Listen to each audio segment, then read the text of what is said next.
Building a Lego city is very expensive, but it's a great feeling when you finally pick up your first Lego modular building, which is exactly what I've done here with the Brick Bank. There's only one problem though, this Brick Bank is fake. Yeah, you heard me right, this Brick Bank that I'm currently holding was actually bought from AliExpress. But I mean, look at it, it does look really realistic. So let's go ahead and have a closer look, and I'll tell you at the end whether I think it is worth it, because there were a few issues with the build and just getting the parts in general.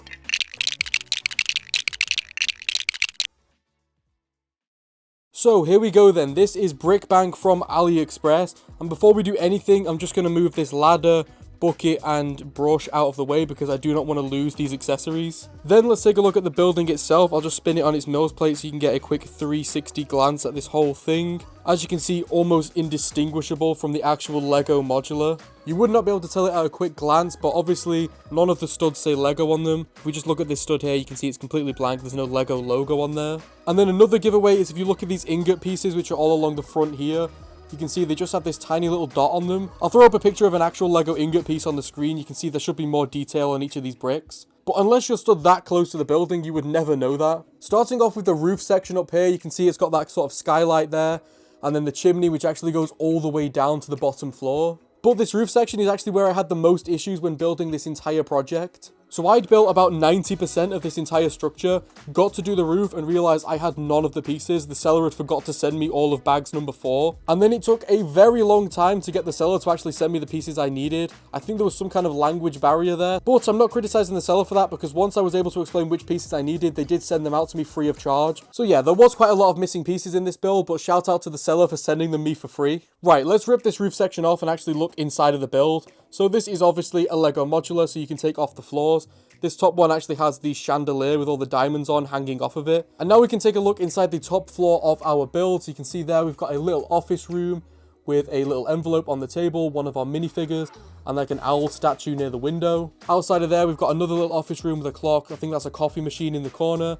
The stairs which lead up to the roof, because I didn't know if I showed you, there is a door on the roof there. So yeah, that's all of the interior up here. As you can see, all of these pieces, such as this poster on the wall and that envelope down there, they're all printed pieces. There were no stickers in this build. It's all just as good quality as Lego. Well, other than the minifigures, but we'll get onto them later. And yeah, like I said before, that chimney which continues to go all the way down to the bottom floor. Speaking of which, let's go ahead and take a look at it so we can just lift off this middle section. And there is our bottom floor of the Brick Bank. My favorite interior of all Lego modulars, I think. So down there, you can see we've got the main lobby area with a worker behind the desk, protected by some glass, another printed piece behind her. Then we've got some more creepy looking minifigures. Again, we'll talk about them more later.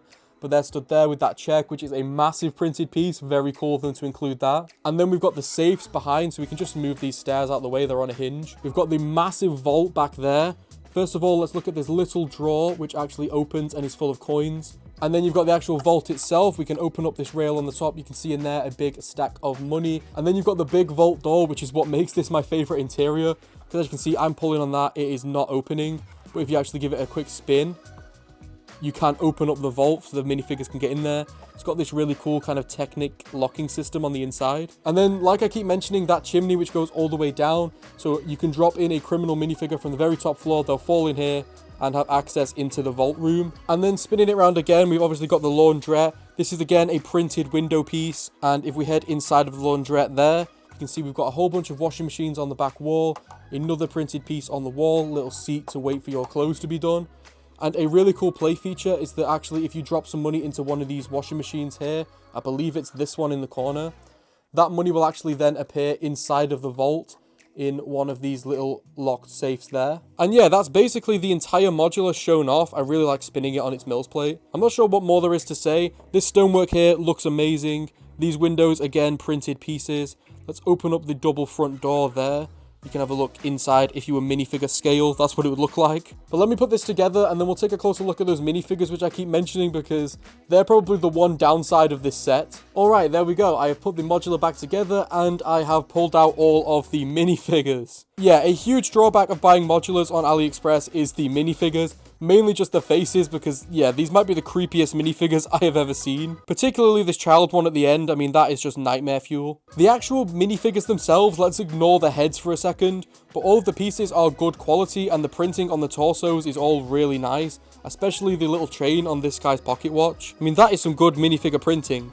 But yeah, for whatever reason, I guess they're not allowed to use the faces from the real minifigures, although I'm not sure how they're allowed to make any of this, to be honest. Maybe if you're getting this set, swap out the faces for some real Lego heads you already have in your collection. And when you're only spending £50 on a set, which would be at least 300 given it's a retired modular, you really can't complain about basically the only thing wrong with it being the minifigure faces. So overall, do I think buying modular buildings from AliExpress is worth it? 100% yes. This is a retired modular building, so buying a real brick bank, even used, is going to cost you at least like £300.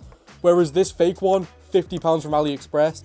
Yes, you do have to wait like 2 or 3 weeks for it to be delivered, and I already explained the issues with the roof, but overall, I can't really complain because the final product is amazing, and I saved myself at least £250, which I can buy like 5 more of these AliExpress modulars with that, so yeah, I'm very happy. I would definitely recommend buying AliExpress modulars. Even if you're a Lego purist, fine, fair enough, get the new ones from Lego.com, but the old retired sets, why pay hundreds of pounds for them? I just don't understand. But yeah, I am definitely putting my seal of approval on this AliExpress modular brick bank, so thank you guys for watching this video, and I'll see you in the next one.